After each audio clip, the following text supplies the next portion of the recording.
Bonjour, voici Marcus et Laranche Eh pour oui. une nouvelle vidéo de critique. C'est nous, On vient de regarder Vidéodrome. Vidéodrome Ah. de David Cronenberg. Et donc oui, là cette fois ce sera sur un film et pas sur un livre parce qu'on a envie de faire un petit peu de tout, suivant ce qu'on a envie de regarder. Du coup, je me suis dit, il y a Vidéodrome que j'ai vu il y a longtemps. Oh, il va y avoir matière à parler de ce film-là. Ouais, il y a des choses à dire, c'est sûr. Et ça n'a pas manqué.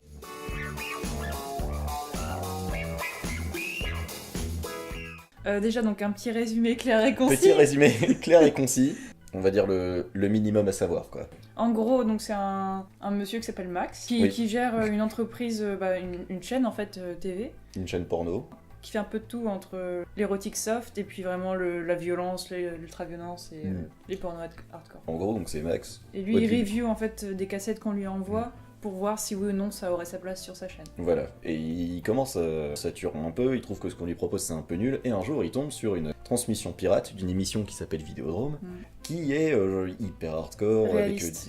avec ouais, à base de torture C'est du et snuff tout. movie hein, au final, c'est ça. T'as Ah mais des on ne sait meurtres. pas, tu spoil. Ça ressemble à du snuff movie. C'est Voilà. dans le style quoi, c'est de la Voilà, violence, c'est c'est des vraiment meurtres, genre c'est de la torture. la violence sans histoire et tout, sans truc posé ni Ouais. rien. Et donc il voit ça, il se dit c'est super cool, c'est ça que je veux pour ma chaîne. Et il finit par de plus en plus En regarder davantage, devenir un petit peu obsédé par ça. devenir un peu accro. Chercher un peu d'où ça vient qui produit ce genre de choses. Donc c'est là qu'il finit par apprendre qu'effectivement c'est des snuffs. Et en plus l'émission lui provoque des hallucinations cheloues. C'est ça. Il commence à voir des choses qui n'existent pas et il commence vraiment à s'isoler du monde et à avoir sa propre réalité au final. Ouais voilà. C'est un peu ce qui est le plus retenu du film en général, c'est genre les hallucinations qu'il a parce que c'est très... C'est du Cronenberg quoi, il Voilà. aime bien les trucs un peu dégueulasses. Un peu genre... Bah c'est... Un peu carton-pâte. C'est un peu ce qu'il aime bien faire, genre les trucs corporels dégueux. Il aime bien tout ce qui est un petit peu justement trash. Ouais. Il a un côté trash qui revient assez souvent, donc là le porno, ce genre de choses, ça rentre bien dans son univers. Et aussi en effet toutes ces déformations au final de corps, Ouais, c'est voilà, très c'est- Cronenberg aussi. Hein. C'est techniquement du body horror ce qu'il fait en fait. C'est Voilà. ça. Donc pour résumer, là je pense qu'on a fait à peu Voilà, près le je pense tour que le du résumé film. est assez... Clair et concis, Clair et défini, concis. ouais. C'est beau. Eh bien on a gagné 30 minutes par rapport à la vidéo précédente. Est-ce Alors. qu'on a des choses à dire Moi j'ai pas grand chose à dire sur ce film. Déjà, c'est un film des années 80, 83, je pense. Bon bref, Début voilà. des années 80, et ça se ressent. Ouais, c'est un peu bizarrement vieilli, mais comme seuls les films des années 80 vieillissent, quoi. C'est Genre ça. vraiment, c'est vieux, c'est dégueu, il y a les musiques, genre avec des gros synthétiseurs dégueulasses. Ça parle beaucoup de cassettes, forcément, parce qu'on lui envoie des cassettes. Et voilà, et je crois que c'est même pas des VHS, c'est peut-être des Betamax ou quelque chose, parce que le format est plus petit, format est enfin genre, différent, ouais. c'est une époque où il y avait plusieurs types de cassettes, quoi. Ça vieillit, c'est Et du sûr. coup, l'ambiance est vraiment genre sale, oppressante, et je trouve que justement le fait que ça ait vieilli comme ça Ça va amplifie bien, ouais. vraiment le truc. Les effets visuels sont vachement intéressants, parce que comme tout, enfin... Ils sont bien faits, c'est ça qui est étonnant, Ouais, et voilà. qu'on se disait, c'est que au final, t'as pas de modifications post-prod forcément énormément, c'est beaucoup de choses assez organiques au final, Ouais. des modifications faites physiquement, et t'y crois. Le truc dégueu principal du film, c'est genre, il y a un moment où Le le, ventre. où le mec, il a un genre de Fente, magnétoscope de en forme de fente. vagin dans le ventre. Et On sera jamais c'est- monétisé avec tes mots. voilà, parfait. Mais ouais, c'est sale. Ouais, c'est un peu, c'est réaliste C'est quand même. organique, quoi, ouais. Genre, quand il commence à plonger sa main dedans, bah c'est bizarre à regarder. Ouais. Non. Ça, c'est très Donc dégueu. c'est en effet un film qui te fait te sentir un petit peu mal. Ouais. Et déjà, de par les vidéos que tu vois de torture et tout, qui sont omniprésentes, à un moment, au début du film, le mec, toutes ces vidéos Vidéodrome, il les regarde à la maison. Enfin, il passe une soirée, il met des vidéos, il mange, il y a ces vidéos qui tournent en fond. Donc il est vraiment obsédé par ces trucs-là. Et ça devient presque banal, quoi, toutes ces images de torture et ces cris et tout. Ouais, ouais. Et donc c'est assez dérangeant déjà de base. C'est- Ça commence bien. Ah, c'est rigolo. Et puis après, il y a aussi la chanteuse de Blondie qui est dedans. Et ça, c'est cool. Debbie Harry, ouais. Et genre, dans à peu Qui près joue la... pas trop mal, hein. Bah ouais, elle est Moi, bien. je Elle est l'ai bien, bien je aimé trouve. dans le film. Ouais, voilà, c'est vrai que c'est un... Elle a un jeu un petit peu soft, j'ai envie. Ouais, voilà. Et, Elle pour- se laisse porter, on va dire. et pourtant, son personnage est assez haut en couleur quand même, quoi. Dès la première minute, je crois, où elle est présentée, Elle est c'est clairement déjà masochiste, hein. très établi qu'elle est genre nymphomane, SM et tout. Enfin, elle rencontre Max sur un plateau de télé où ils sont interviewés en même temps. Et Ils ils se commencent à se mettent... draguer, mais ils se pendant draguent le live, pendant quoi. l'interview. Juste après qu'il ait balancé une remarque, genre complètement misogyne. On en a un petit peu parlé, c'est vrai que les femmes dans ce film, Je sais pas si c'est parce qu'il a voulu faire juste des personnages qui sont un peu tous obsédés et qui vivent dans cet univers-là. Enfin, les deux personnages principaux ont une faible morale, on va dire, et Ouais. ils sont juste complètement obsédés. moi j'essaie de réfléchir aux autres films de Cronenberg que j'ai pu voir, la vision des femmes, comment elles sont représentées, tu vois. Parce que moi quand je pense par exemple à La Mouche, qui est donc un de Ouais. ses grands films aussi, la femme du mec qui se transforme, enfin les souvenirs que j'en ai c'est qu'elle est très aimante et qu'elle comprend pas ce qui se passe et que tu la vois vraiment comme quelqu'un qui a beaucoup de tendresse pour la personne, et je trouve que dans ce film là t'as vraiment deux types de femmes. Les femmes qui ont de la tendresse et qui sont là pour t'aider, comme la secrétaire, qui est vraiment là tout le temps à tout lui excuser et même à essayer de l'aider alors qu'il vient de tuer ses deux partenaires. Oui, c'est vrai. Et ou alors des femmes vraiment un petit peu prédateurs, un petit peu très sexualisées, un peu comme Blondie, qui au final, très très tôt dans le film, il y a déjà des scènes sexuelles entre elle et Max. Donc il y a vraiment deux types de femmes, j'ai l'impression. Puis genre il y a des passages où juste il va vers son bureau, puis paf, il donne une claque sur les fesses de la... ça j'ai un peu halluciné aussi. Genre, ah ok, c'est comme ça que ça se passe dans cette boîte, bon bah... C'est un parti pris du réalisateur, mais je trouve ça quand même un peu dommage que t'aies soit des femmes sexualisées, qui sont aussi actrices de leur sexualité, je dis pas le contraire, mais quand même t'as vraiment que ces deux facettes, femme un petit peu maman ou femme sexualisée. C'est pour participer à l'ambiance du film, quoi. Du coup, ça fait bien un sûr, truc ça sert malsain, aussi. Un univers un peu prédateur tout le temps, parce qu'on se sent pas bien dès le début en regardant le film, parce que c'est vrai qu'à chaque fois, dans les premières scènes, il y a toujours un porno qui tourne dans le fond, quelque chose comme ça, et on est jamais... reviewer... Ah oui, d'ailleurs, j'avais pas parlé de cette femme qui est un peu plus âgée, qu'on voit apporter des pornos et tout, de temps en temps. Elle, pour le coup, elle a un profil différent, parce qu'elle est là pour aider, pour essayer de faire développer l'histoire. Et elle rentre pas dans les deux schémas dont je viens de parler, tu vois. Donc t'as aussi un peu plus de diversité que ça. La musique, on a un peu parlé de la musique aussi, on a un qui petit est peu parlé, mais très années 80 en effet. Donc des grosses plages de synthé. Très atonal. Il y a vraiment pas de tonalité qui ressort, c'est juste... la musique d'ambiance, quoi. Des nappes sonores qui se retrouvent pas, mais qui juste angoissantes. C'est très angoissant, et je trouve que pour le coup, ça marche très bien. Et ce qui nous a choqué au début, c'est donc la scène de cul entre Blondie et Max. T'avais justement cette musique d'ambiance-là, très angoissante, alors que ça aurait pu être... un truc un peu plus sensuel, quoi. Exactement, et c'était pas du tout le cas. Pour te mettre en effet dans l'ambiance, quoi. Parce qu'en plus, c'est là qu'on se rend compte qu'il commence à avoir des hallucinations à cause de l'émission qu'il regarde et tout. On voit l'émission qui tourne encore derrière, tu vois. Voilà. C'est vraiment le sexe, mais pas montré comme quelque chose de glamour, quoi. Non, du tout, c'est malsain. C'est le terme. C'est très dégueu. Chez Cronenberg, c'est souvent assez malsain. Tu parlais de Crash, le film avec les... Oui, Crash. Ça, pareil, il a tendance un peu à sexualiser tout ce qui devrait pas l'être. Tu vois, la torture... Ouais, mais ça fait partie de son truc aussi. C'est exactement son style, c'est pour ça que c'est dégueulasse, quoi. Pareil, j'ai commencé à lire le livre qu'il a sorti il y a quelques années. Ah ouais ? Il a sorti un livre très récemment, son premier livre, je crois. Ah, je savais pas. Que j'ai pas fini. Donc voilà, j'ai commencé à lire ce livre de Cronenberg qui s'appelle Consumé, où là, pareil, il sexualise des femmes qui sont juste après les opérations, par exemple, un petit peu lourdes, tu vois. Et ça, c'est déjà les choses que j'avais vues sur internet, des gens qui sexualisent un peu les gens en plâtre ou ce genre de choses, et c'est assez malsain, c'est très kinky, tu vois. C'est vraiment très Cronenberg. Ouais, voilà, c'est ça, c'est vraiment des niches où on sait qu'ils existent et il exploite qui ça. Sont sales, vraiment... qui sont réputés comme sales et qui, même sans être réputés, tu vois ça, tu dis c'est pas normal, c'est pas une bonne chose. J'aime bien ça, mais je devrais pas. Faut pas faire de king shaming, mais c'est pas bien. Mais d'ailleurs, il y a une grosse scène de king shaming dans le film, où en gros, Max il apprend que les Vidéodrome qu'on lui montre ne sont jamais passées sur la chaîne pendant ces 2 ans, alors qu'il pensait que ça passait et que c'était du contenu qu'il proposait. Et ils lui ont dit un truc de type, c'est dégueulasse, de toute façon, personne voudrait voir ça. D'ailleurs, pourquoi toi t'as commencé à regarder les vidéos C'est genre, c'est tout, il aime bien. Donc c'est vrai que t'as beaucoup de discussions par rapport à ça, au kink, au truc un petit peu qui sort de la norme, un peu deviant, et le fait que c'est pas forcément... ça devrait pas être bien, tu vois. Ouais, voilà, c'est ça. Cronenberg nous fait du Cronenberg avec des sujets bien à lui. Voilà. Une esthétique des années 80 très prononcée et qu'on retrouve avec d'autres films de Cronenberg parce qu'il a vraiment été assez productif dans ces années-là. Donc moi je pense à Scanners comme tu me disais. La Mouche aussi un petit peu moins je pense. Il y avait aussi The Dead Zone avec Christopher Walken. Qui voit le futur. Donc c'est ça, c'est un des nombreux films de Cronenberg des années 80. Il y a vraiment genre la réalisation austère avec vraiment... J'ai bien aimé les jeux de lumière, je les ai bien aimés, beaucoup de clair-obscur, de lumière qui vient d'un côté, genre des ombres. La scène à la fin où genre il parle à la fille, il est dans l'ombre, puis il se ravance un peu pour se mettre dans la lumière, puis juste après il recule et on ne le voit plus. Un beau jeu de réalisation et de lumière, c'est sûr. Voilà. De photographie aussi. Par contre c'est vrai que genre un point négatif du film, on l'avait un peu évoqué mais c'est l'histoire. Parce que genre autant l'histoire dans ces autres films, genre c'est toujours un truc un peu bien découpé avec un début, milieu, une fin qui fait du sens. Et dans ce film-là, il y a aucun sens. Il y a vraiment aucun sens à ce qui se passe, quoi. Moi j'aime bien l'aspect enquête pour comprendre d'où est-ce que ça vient, Vidéodrome, qui sont les gens derrière ça et qu'est-ce qu'ils lui veulent au final, tu vois. Donc ça j'ai bien aimé cet aspect-là, mais en effet il y a un moment où il sombre un peu dans la folie, il entend des voix, il fait les choses qu'on lui demande de faire. Et donc là, la raison se perd un petit peu. Là, à ce moment-là, le film lui-même ne sait plus où il va. Ouais, voilà. Ça s'explique aussi par l'état mental de cette personne. C'est vrai que ça m'avait marqué aussi la première fois que j'ai vu le film, c'est genre, t'as l'impression que jusqu'à la moitié, il avait bien écrit, bien pensé le film, et à la fin, il devait se dépêcher de le finir, genre, ah bah en fait, il est trahi par lui, et puis en fait, ah bah en fait, il doit faire ça, puis il est retrahi de l'autre côté, puis voilà. Genre, comme c'est le bordel et qu'il peut plus croire à quoi que ce soit qu'il voit, bah du coup, le film devient bordel à la fin, et ouais, je comprends. Mais genre il y a l'histoire à la fin du New Flesh. Oui, je ça, sais pas d'où ça vient. Il est dans son délire. Et là, ça a plus de sens. En gros, il y a ceux qui font Vidéodrome, il y a des concurrents, avec le professeur Oblivion. Oui.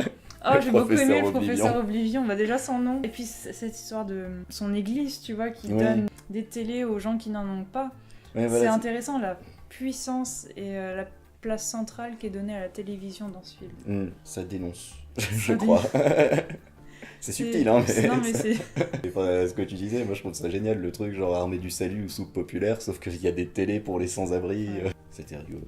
Et oui, donc du coup, il y a cette organisation-là qui essaye de contrer Vidéodrome, mais je sais pas pourquoi, et à la fin, le héros... Il s'est fait happer, en fait, par les vidéos Vidéodrome, parce que quand tu les regardes, tu développes une tumeur, apparemment, parce que ça rentre en toi, et c'est à cause de ça qu'il a ces visions. Et à force d'en regarder, il devient fou, quoi. Ouais. De l'autre côté, ils essayent de le récupérer, et ils lui disent maintenant tu es au-delà de la vidéo, tu es devenu une nouvelle chair. Et à partir de là vraiment je comprends absolument pas le sens que ça genre qu'est-ce qui devient en fait. C'est ce que disait la vieille dame au début, c'est que Vidéodrome ils sont plus que Max et sa chaîne, parce qu'ils ont vraiment une philosophie derrière qui est justement de pouvoir survivre par la vidéo à la mort. Et c'est comme ce qu'on voyait avec Oblivion, parce que ce qu'on apprend, c'est que cette personne-là, elle ne communique que par vidéo pendant tout le film. Et c'est parce qu'en fait, elle est morte il y a 11 mois, et que plein de vidéos ont été enregistrées avant sa mort, et qu'il arrive à survivre grâce à ça. Ouais. Et au final, c'est ce que Blondie nous dit à la fin. Je suis désolée de l'appeler Blondie, elle s'appelle Nikki dans le film. Mais c'est ce qu'elle nous dit à la fin, c'est qu'elle est morte, mais pareil, elle a des vidéos, elle vit encore. Et elle lui demande à la fin donc, de se suicider pour aussi, lui aussi, survivre à la mort, parce qu'il a fait corps avec la vidéo et qu'il est arrivé plus loin que n'importe quel humain, quoi. J'avais pas compris tout ça. Ah, j'avais pas compris tout ça. Pour moi, c'est la philosophie Vidéodrome, et c'est pour ça qu'on a une scène finale de suicide au final qui te laisse un peu sur ta faim, mais je vois pas comment ça aurait pu se finir autrement, en fait. Il y a un moment dans le film où, genre, à partir de quand il commence à être vraiment happé par Vidéodrome et qu'il y a des hallucinations tout le temps, tu sais plus ce qui est vrai ou ce qui est pas vrai, donc t'as aucune idée de comment ça peut finir, quoi. Tu sais pas quelle va être la destination du film. Oui, c'est vrai que c'est une partie que j'avais complètement pas... je t'explique le film. Ça m'est passé au-dessus. Et un autre truc que j'aimais bien aussi, c'est que quand Max il arrive à l'église qui donne les cassettes, il leur explique un petit peu qui il est, qu'est-ce qu'il fait, et il dit bien que sa chaîne c'est de la catharsis en final, c'est dégueulasse, ok, c'est de la violence, mais c'est aussi pour que les gens ils arrivent à ne pas en faire dans la vie réelle. Et au final, on voit que sa vie réelle, ça devient que du meurtre et des trucs horribles. Donc au final, la catharsis, on n'y est pas du tout, tu vois. Il regarde des vidéos violentes et puis il refait la même chose dans la vie. Et ça, c'est intéressant, je pense qu'on peut aussi en parler. Oui, c'est vrai. C'est très flou. J'avoue que j'arrive pas ça dénonce beaucoup de choses, mais... Voilà. J'arrive pas à me faire une idée complète de ce que veut dire ce film. Est-ce que toi, c'est un film que t'aimes bien, que t'as envie de revoir de temps en temps? Moi, j'ai beaucoup aimé. Je dirais pas que j'aurais envie de le revoir de temps en temps. Mais tu l'as aimé, quoi. Je l'aime bien, dans le sens où il me fait ressentir des trucs bizarres. D'accord. Moi j'aime beaucoup les films d'horreur vraiment dégueux comme ça, genre les autres de Cronenberg, genre c'est vraiment un truc que j'aime bien. C'est un truc pas naturel, vraiment de la dégénérescence des corps et tout, ça fait tellement d'effets. Non, bien sûr, c'est un film qui te laisse pas... Enfin, c'est pas simple, mais... Qui te laisse pas neutre à la fin du film, c'est sûr. Parce que ça traite de sujets assez glauques et puis assez violents, et puis les images sont assez violentes aussi, donc... Soit t'aimes, soit t'aimes pas, je pense. C'est pas un film où t'es entre les deux, en fait. Et puis c'est aussi un film qui est vraiment dans son univers et qui va évoluer dans son univers et que c'est pas grave si on n'arrive pas à le suivre. Et j'aime bien aussi les films comme ça, genre j'aime aussi avec beaucoup sa propre logique, un petit peu comme Lynch. Moi, en fait, quand je pense à Cronenberg, j'associe forcément un petit peu à Lynch dans cette logique propre qu'ils ont, et puis ce côté un peu violent, gore, et puis aussi sexuel, souvent. Je trouve que c'est des auteurs qui avancent de façon parallèle, mais qu'on des liens quand même. Les univers se ressemblent un petit peu. Ouais, c'est d'où je voulais en venir. Donc on est sur la... Non, mais je veux dire, c'est bien, on complète nos points. Moi, je dirais pas que je l'ai vraiment beaucoup aimé, tu vois. Je pense que j'ai un avis un peu plus différent du tien. C'est un peu comme Scanners que j'avais revu à la télé, au final je l'avais pas fini parce que ça a vraiment vieilli déjà. C'est ces films qui ont vraiment vieilli. Moi en fait, si j'aime un film, c'est parce que j'arrive à choper des sentiments, j'arrive à m'accrocher un minimum au personnage. Et quand c'est trop abstrait comme ça, quand ça part vraiment dans une logique qui n'est pas la mienne, j'ai un peu du mal à m'attacher et vraiment à ressentir des choses pour les gens. Je suis contente de le voir parce que j'aime bien l'auteur. Et La Mouche, par exemple, je l'avais vraiment adoré, tu vois. Donc il y a des choses... Justement parce que dans La Mouche, t'avais vraiment le côté humain avec la femme du mec et puis même avec le mec qui se rend compte de ce qui se passe. T'avais vraiment des sentiments qui arrivaient à transparaître. La Mouche, émotionnellement, il est très fort. Comme tu vois, c'est mon préféré. Enfin, pour moi, c'est mon préféré Cronenberg. Quoi, mais genre, il est complet vraiment à ce niveau-là. Déjà, il a énormément de gore aussi. Oui, ça, bien sûr. Ça, c'est pas un truc qui me dérange. De trucs dérangeants, genre comme j'aime bien. Et ouais, c'est très humain et très sentimental quand même. Et, genre, et ça, c'est ça qui me manquait en fait dans ce film, tu vois. Et ça passe aussi par toutes ces vidéocassettes que tu vois. Quand la personne te parle enregistrée il y a 6 mois et qu'elle peut pas répondre à tes émotions, forcément c'est très froid et c'est fait exprès, je pense. C'est comme un film que j'ai vu il y a pas longtemps, c'est Mise à mort du cerf sacré. Ouais. Pareil, j'ai eu du mal à m'attacher parce que c'est très froid. Et moi, si c'est un film trop froid et où j'arrive pas à sentir des sentiments, bah moi ça me bloque vraiment pour mon appréciation derrière, tu vois.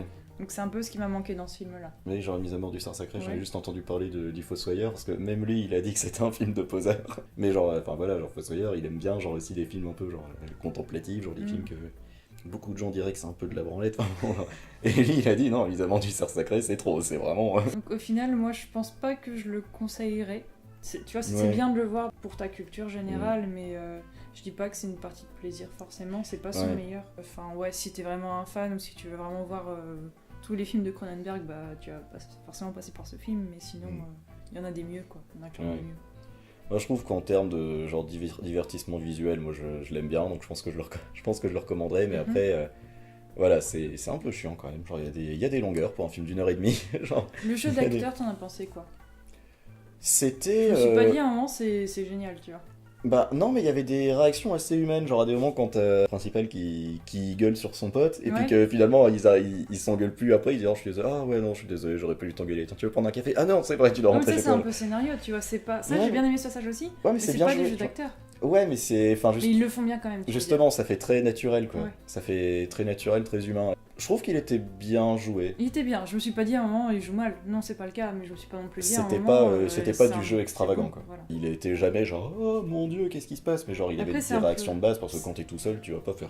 Quand ton flingue il commence à rentrer dans ta main, tu te poses des questions, mais c'est le truc aussi avec Cronenberg, c'est qu'il se passe des choses comme ça un petit peu dégoûtantes, un petit peu incompréhensibles, et c'est un petit peu du Cronenberg quoi, c'est des choses dégueulasses qui se passent, et en effet pour l'acteur, bah, qu'est-ce que tu veux qu'il fasse d'autre que être surpris et pas comprendre ce qui se passe. Puis c'est montré aussi de façon assez normale quoi. C'est pas montré comme quelque chose de surréaliste, c'est montré comme quelque chose qui est dans le champ de vision normal quoi. Ancré dans le... Pas tellement quand il se passe un truc bizarre, ça va pas forcément être un jumpscare quoi, c'est juste on va le voir se passer lentement. C'est ça qui est... Ça va vraiment être, c'est ça, lent au final. C'est quelque chose qui va... T'auras un petit truc un peu bizarre et puis ça devient de plus en plus bizarre. Comme pour sa main avec le flingue, au début c'est presque compréhensible et puis à la fin c'est tout dégouliné. Voilà, à la fin c'est pire en pire, un peu comme dans La Mouche au final. Oui, c'est un peu l'évolution un peu comme ça quoi. Après, si vous voulez un petit film sympatoche qui fait pas trop réfléchir, non, regardez pas ça. Si vous cherchez un film à regarder en famille, ne regardez pas ça. Dans les films un peu comme ça, qui mêlent le gore, les sujets un peu touchy comme ça, je conseillerais un autre Cronenberg ou du Lynch. Typiquement, Lynch, je trouve que c'est un peu du Cronenberg, mais plus mainstream. T'as le côté dégueu, mais c'est quand même plus mainstream. Dans ce genre-là, un de mes films préférés, c'est Eraserhead, le premier Lynch. C'est un peu dans le même style, mais enfin c'est pareil, c'est très lent aussi, très ambiance sonore, plate, il est très particulier aussi, moi je l'aime beaucoup et je l'ai montré à des potes une fois parce que j'adorais ce film et ils ont dit mais c'est quoi ce film de merde, voilà, c'est vraiment...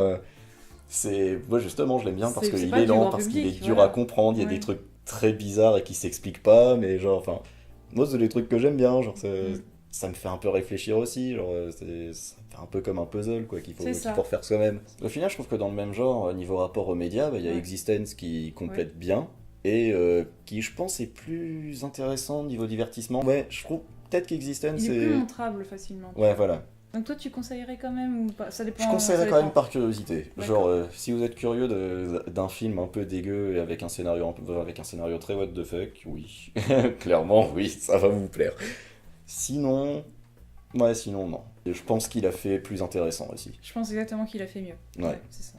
Et voilà. Désolé, David. Enfin, quand là, je repense un peu à la place des femmes dans les films. Et je sais pas si t'as vu, il y a pas longtemps sur Arte, t'avais une soirée Paul Verhoeven.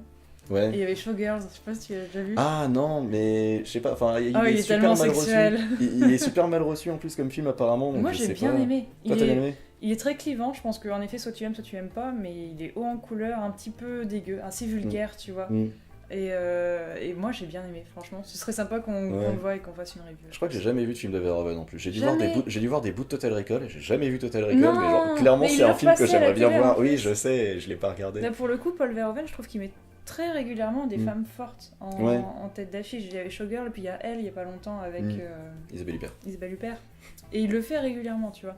Et même, donc, juste après ça, il passait un de ses vieux films, je crois que c'est La chair et le sang, qui est un vieux film médiéval des années 80. Au début, je me suis dit que ça allait pas être pour moi, parce que c'est pas le genre de film que j'aime. Et au final, je l'ai préféré à Showgirl, tu vois. Moi, je me souviens que c'est notre prof de français qui nous l'avait montré au lycée. Mais il est sale. Ah oui, non, mais il est dégueulasse. Et genre, il y a un moment, genre, il y a une scène de viol dans le film, et genre, du coup, il y a des élèves qui ont fait bah non, mais montrez pas ça, quoi. Mais oui, c'est choquant. Du coup, le cours suivant, la prof a été genre, bon, alors il paraît qu'il y en a qui ont pas aimé le film, alors du coup, je vais pas le montrer. Genre, ouais, bah no shit. Genre, tu montres un film dégueulasse avec une scène de viol, genre, relativement graphique. Oui, et puis même dans cette scène de viol, justement, bah, la femme, elle essaie de prendre le pouvoir sur le mec, et c'est ça qui est intéressant avec Verhoeven, c'est que il s'est vraiment donné le pouvoir aux femmes, même dans des situations pareilles, tu vois.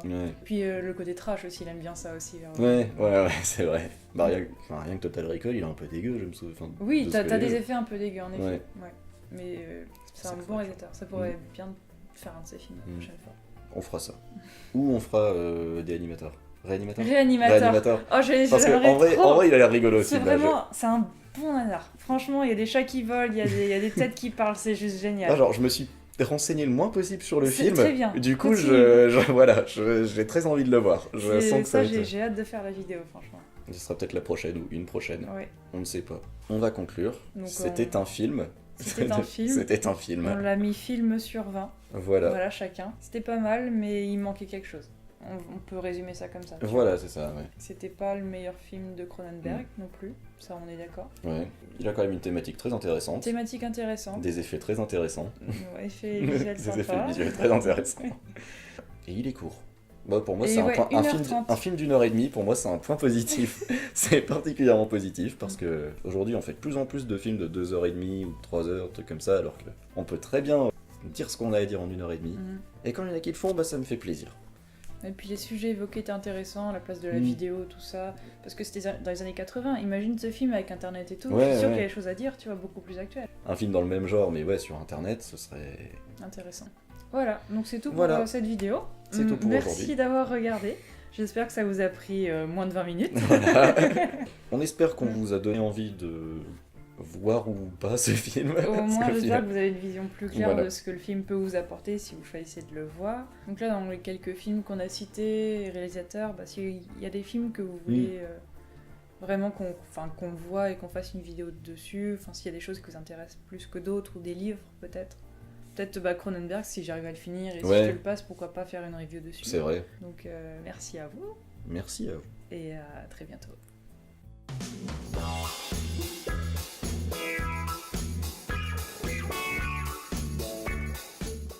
C'était dégueulasse quand même. C'était très dégueu. C'était plutôt dégueu. Ouais.